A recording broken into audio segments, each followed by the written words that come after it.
What is it? Okay, let's see. Oh, it's a good one. We'll do this one.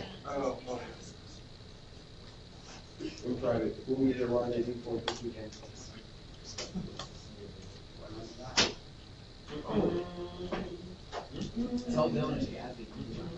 Is it working?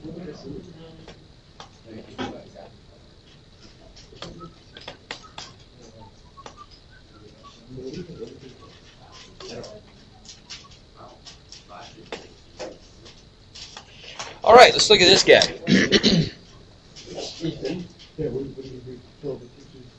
Okay. I thought we're in the lab.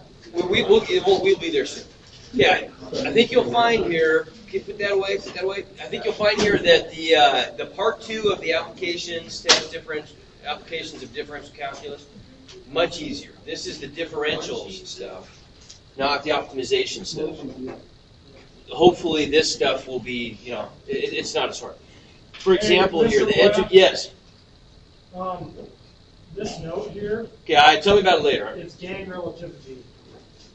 Is it? Yeah. Well, we'll deal with that in the harshest possible way once I'm done with the lecture. You might Okay. want to turn it in the office. Okay. So the edge of a cube is measured as 10 centimeters with an error of 1%. Cube's volume is to be calculated from this measurement. Estimate the percentage error in the volume calculation. All right. So then, what's this mean? Draw a picture. I mean, we could draw a picture, sure. No, don't do that. We don't need to. Well, you don't need to, so you don't have to. But I just like drawing cubes, so I'll draw one. All right. So there's.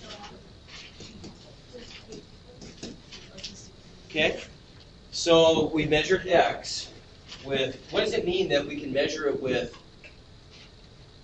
1% error? It's 10. The edge of a cube is 10 centimeters with 1% error. What's that mean?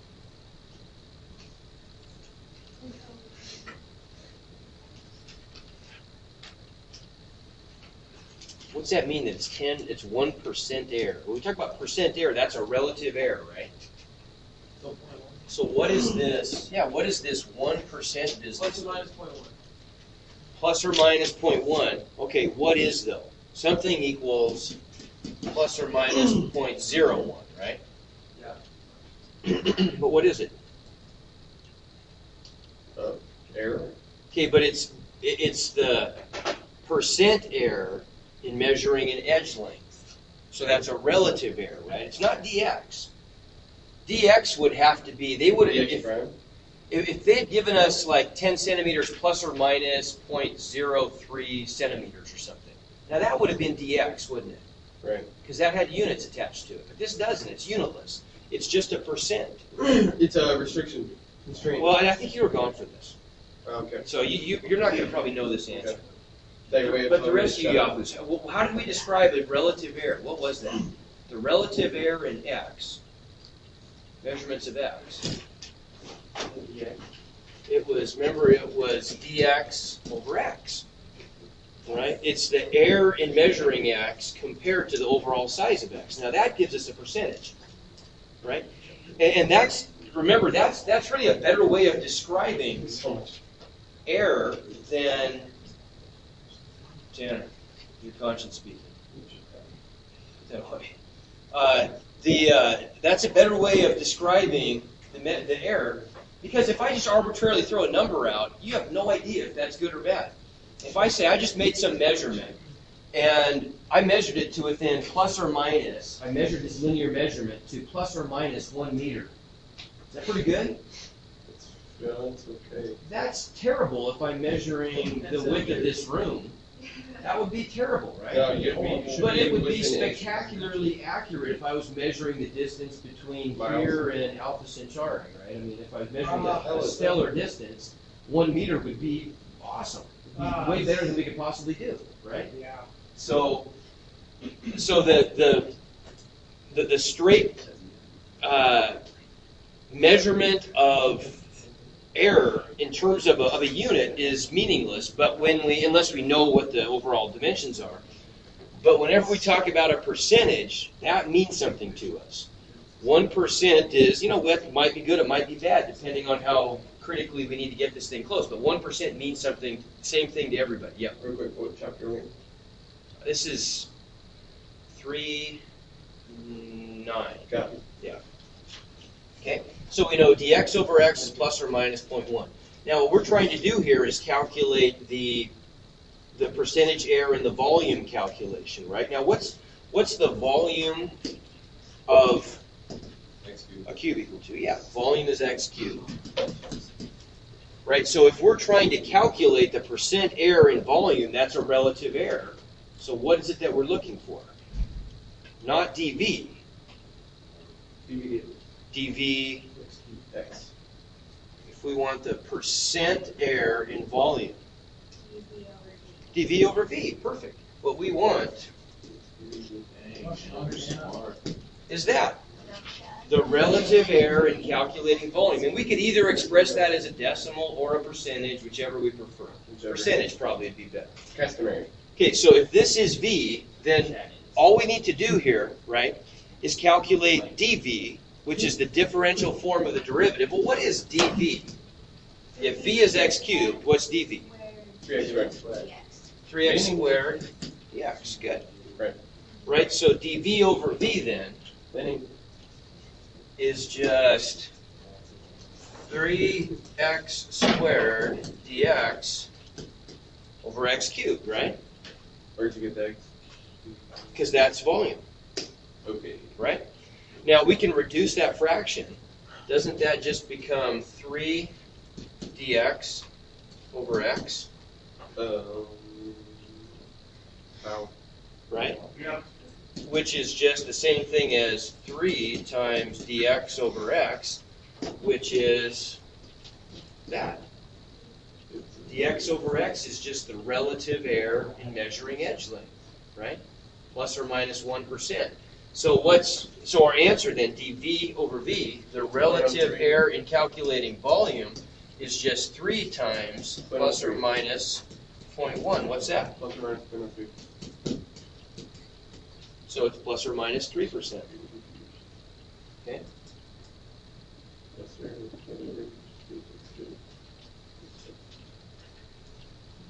Make sense? Yes. Okay. Now, what I really want you to see there is we want to resist the temptation to plug in absolutes. We could have, but it's a really awkward, kind of cumbersome way, waste of time to do it. We could have said, okay, what is plus or minus 1% of 10?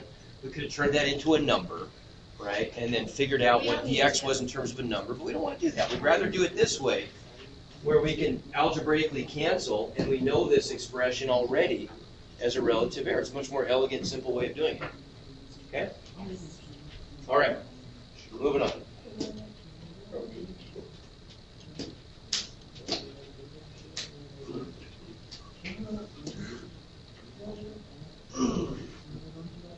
Okay. What about this one? I don't think this is. Let's just at least talk about it for just a second. For the following equation, find dy. Evaluate dy for the given value of x and dx. Okay, so. Can we just do it? Yeah, we can do it. It's a quick one. Well, obviously not going to like it.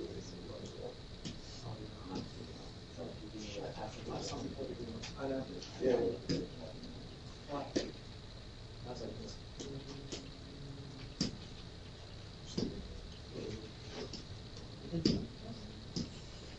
Ethan, you better not be sleeping. Okay, what about this? For the following equation, find dy. Well, we know what y is, so what's dy? 3x squared. Minus 5. Teamwork. Minus 5 times dx. Good. It's the derivative times Okay, yeah. dx. Good.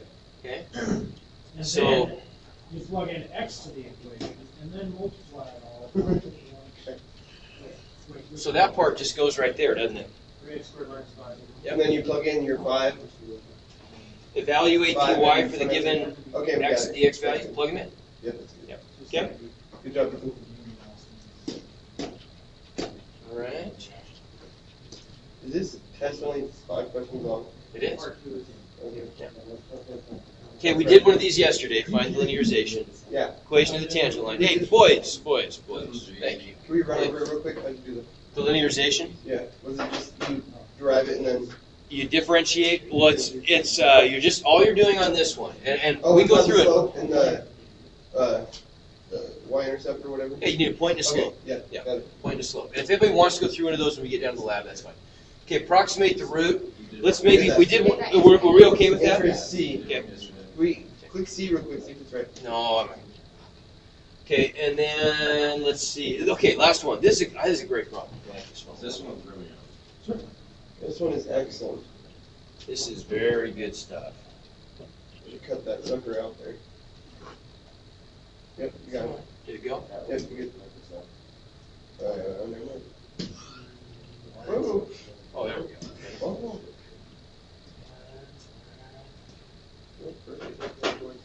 Bingo.